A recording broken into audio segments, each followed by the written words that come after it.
네, 다음 소식입니다. 새 정부가 들어서면서 5.18 민주화 운동에 대한 관심이 부쩍 높아지고 있습니다. 지금 온 국민이요, 5.18의 진실을 알아야 한다. 이런 움직임들이 좀 일어나고 있는 것 같아요. 네, 그러는 가운데 우리나라뿐만이 아니라 최근 세계에서 주목받을 만한 일이 있었습니다. 네, 바로 국제 정치와 외교의 중심지인 미국 뉴욕 유엔 본부에서 5.18 기념행사가 열렸는데요. 그 현장에 다녀온 5.18 기념재단 김영래 상임이사와 이 방송을 기획 취재한 MBC 광주 MBC 아나운서 김기민 씨 모시고 얘기 나눠보도록 하겠습니다. 안녕하세요. 네, 안녕하십니까. 네, 한국 시간으로 27일 토요일이었죠. 유엔 본부에서 5.18 기념행사가 열렸습니다. 정말 뜻깊은 행사인데요. 어떤 배경이 있었는지 좀 궁금해요. 사실 처음에는 이게 너무 왜곡이 심하고 그러니까 왜곡 대응해서 뭔가를 해야 되겠다 그런 생각을 하면서 동시에 세계화라고 하는 두 마리 토끼를 잡을 수 있는 방법이 없겠는가 그런 생각을 했는데요. 결과적으로 그 두 가지가 다 성취할 수 있는 그런 가능성을 이번에 본 것 같아요. 특히나 이제 이번 행사에서는 소위 좌우 보수와 진보에 있어서 누구도 거부할 수 없는 전문가들, 그레그 대사와 브루스 커밍스 교수를 등장시켰다고 하는 것이 굉장히 의미 있는 것이고 이게 또한 뭐 그동안에 많은 여러 가지 추측과 또는 왜곡을 일삼았던 사람들에게도 경종이 될 수 있지 않겠는가 그런 생각입니다. 지금 화면으로도 나가고 있습니다. 임을 위한 행진곡을 유엔 본부에서 부르신 거죠? 그렇죠. 아, 정말 뜻깊네요. 그리고 5.18 기록물이 2011년에 이제 유네스코 세계 기록유산으로 등재된 것에 이어서 아주 중요한 이슈라고 볼 수 있을 것 같아요. 또 국제정치 1번지로 불리는 이 유엔 본부에서 5.18이 거론이 됐는데 그 부분에 대해서는 또 어떤 의미가 있다고 보십니까? 네, 이 세계의 민주주의 그리고 인권, 평화의 상징이죠, 유엔은. 그곳에서 5.18의 이야기, 또 5.18의 정신과 가치를 확산할 수 있는 계기를 만들었다. 그리고 또 하나는 이제 그 미국에 사는 동포들이 굉장히 고마워했어요. 감격하더라고요.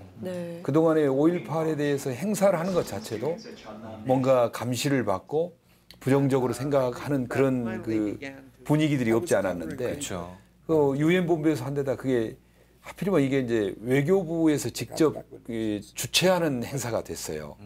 이래저래 빼다 보니까 외교부가 주최하고 5.18 재단이 주관하는 행사가 됐거든요. 그러니까 이제 우리나라가 공식으로 주최하는 행사가 돼버린 거예요. 그러다 보니까 이제 그쪽에 사는 교민들의 경우에는 굉장히 감격스러워했습니다. 김기빈 아나운서도 이제 이 자리에 앉아 있다 또 그 자리에 앉아 있으니까 굉장히 또 남다르게 보이고 이번 행사를 또 기획 취재하시고 유엔 본부에서 5.18 기념 행사가 열리는데 어떻게 열린 거죠? 일단은 처음에 기획 단계에서는 이제 전남대 정예과의 김재기 교수 또 함께해서 또 5.18 재단과 함께 이 모든 걸 다 꾸려 나갔었는데. 이 상황 자체를 만들게 된 것이 아무래도 이제 5.18의 세계화와 좀 맞먹는 겁니다. 맞물려 있습니다. 그래서 바깥에서 공신력 있는 곳에서 또 유네스코가 인정한 산하기관이기 때문에 유엔 본부 안에서 하는 게 어떻겠냐 이렇게 생각을 했습니다. 그래서 오전에는 이렇게 컨퍼런스 룸에서 석학들이 다 모여서 관계자들과 함께 얘기를 나눴습니다. 보시듯이 이제 윤장현 광주광역시장과 또 테드 앤더슨 또 지금 들어오고 있는 도널드 그레그 또 브루스 커밍스 이렇게 많은 분들이 함께 컨퍼런스 룸에서 함께했습니다. 공식적인 순서로서 이제 5월 영령에 대한 묵념을 함께 했고 또 그 이후에 5.18 영상을 저희가 이제 재단과 함께 준비를 했는데 이 영상을 통해서 5.18을 짧은 시간이긴 했습니다만은 외국인들에게 아주 각인시킬 수 있는 그런 시간이었던 것 같습니다. 영어로 다 해석을 해서 5.18이 어떤 것이었는지에 대해서 얘기를 나눕니다. 지금 오른쪽에 있는 부분은 이제 뉴욕주 하원 의원도 참석을 했고요. 많은 분들이 좀 집중을 해서 봤습니다. 오전에는 이렇게 공식적인 컨퍼런스가 진행이 됐고 그 이후에 이렇게 발제자 중심으로 해서 이제 학술 대회가 있었는데 열기가 아주 뜨거웠어요. 그래서 예정된 시간을 1시간을 넘길 정도로 많은 분들이 관심을 좀 가졌고 뒤에 있는 분들은 다 우리 한인 교포분들이십니다. 그리고 또 민주화 인권에 대해서 이제 관심 있는 분들이 많이 이렇게 참여를 하셨습니다. 네. 그렇군요. 네. 5.18이 일어난 지 37년 만에 사상 최초로 유엔 본부에서 이 5.18 기념행사가 열렸잖아요. 네. 굉장히 국제적으로도 관심이 많이 쏠렸을 것 같은데 어땠나요? 네. 보통 이런 어떤 국가에 의한 폭력에 의해서 국민들이 다친다거나 이런 게 있으면 많이 잊혀지기 마련이죠. 근데 잊혀지지 않고 민간 차원에서 이 한인 교포들이 작년까지만 해도 5.18 기념식을 해오고 있었습니다. 근데 올해 공식적으로 오전에 이제 학술 세미나를 했었고 지금 들어오는 것이 한국 대표부입니다. 도널드 그레그와 함께 이 광주 다이어리의 재출간을 기념하는 그 리셉션을 이제 한국 대표부에서 지금 하게 되는데 그만큼 많은 분들이 관심을 가졌습니다. 이 세 분들에게 이제 광주광역시장께서 이제 저 의미 있는 족자를 지금 선물을 하게 되는데 무등산과 또 그 아래에 이제 임을 위한 행진곡을 적어서 광주 5.18에 대한 지속적인 관심을 가져준 데 대한 감사의 마음을 전하게 됩니다. 그리고 이후에 이제 이곳에서 이제 임을 위한 행진곡도 다 같이 이제 재창을 하게 됐습니다. 방금 화면에 좀 나왔었는데 이번 행사의 핵심이 아무래도 학술 대회가 아니었나 싶어요. 광주 다이어리 민주주의와 자유의 집단 기억이라는 주제로 열렸었는데 이 학술 대회에서 어떤 이야기들이 오갔습니까? 예, 저희들이 이 학술 대회를 준비하면서 얻고 싶었던 게 있었습니다. 그 발제자들로부터 듣고 싶었던 이야기가 있었죠. 예, 그런 대부분의 이야기가 나왔다고 보는데 도널드 그레그 대사는 미국 정부는 지금 북한군이 광주에 개입했다라고 하는 어떤 증거도 갖고 있지 않다. 그렇게 이야기를 했고요.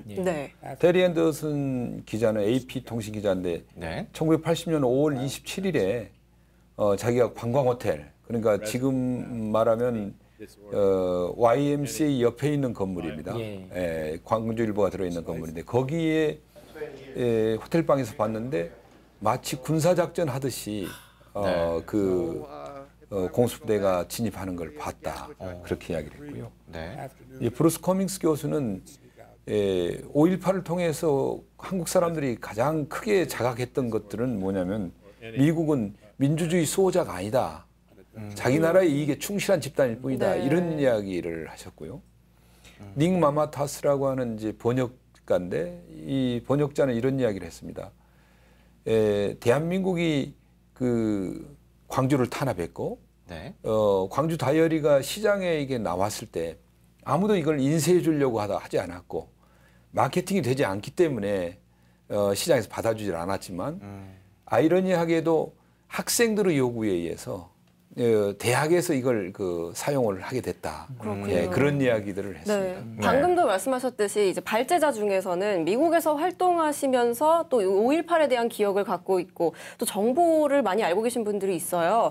그래서 이 미국이 당시에 그 한국의 상황을 보고 어떤 대처를 했는지 또 어떤 태도를 취했는지에 대한 얘기도 오갔죠. 그렇죠.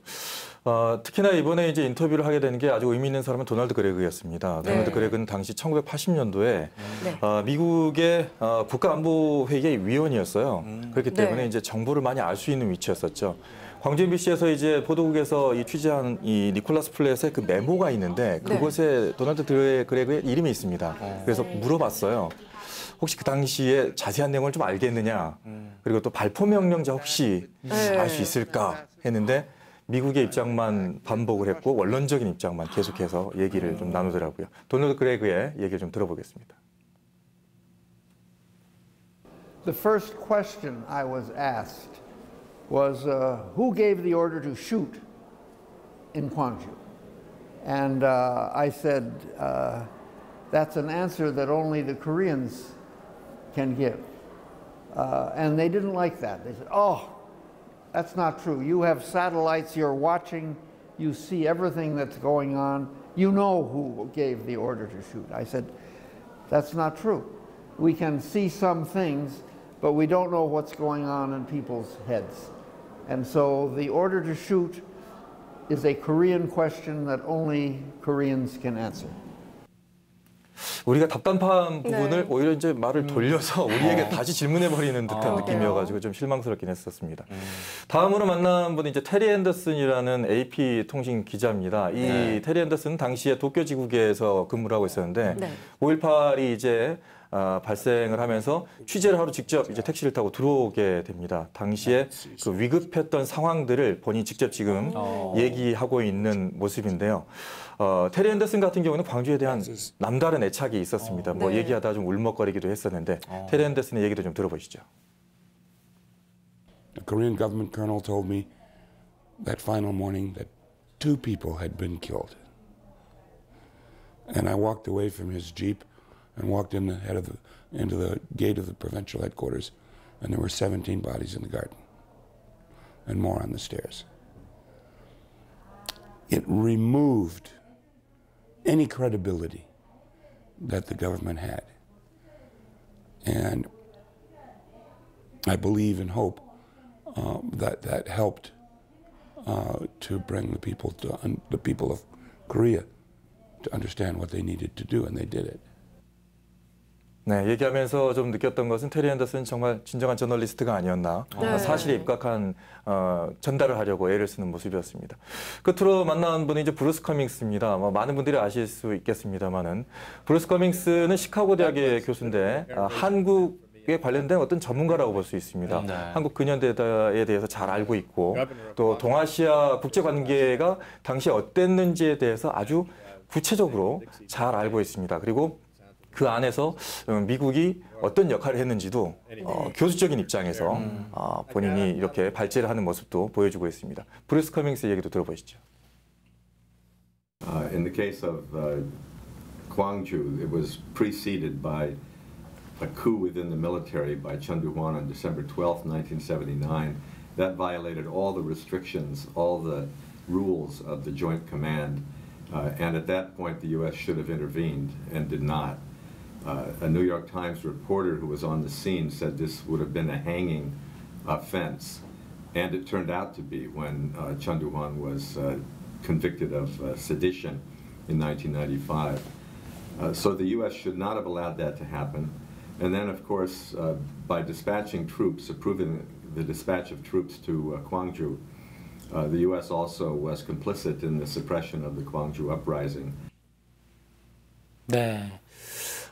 이번에 이제 이번 행사가 좀 의미가 있는 게 5.18 정신이 이제 민주주의 또 인권 평화를 전 세계에 알려서 굉장히 또 두 분의 마음이 좀 뿌듯하고 자부심이 좀 컸을 것 같은데 유엔에서 열린 학술대회를 기폭제로 해서 앞으로 5.18에 대해서 어떤 기대를 할 수 있을까요? 먼저 우리 김양기 이사님 말씀해 주시죠.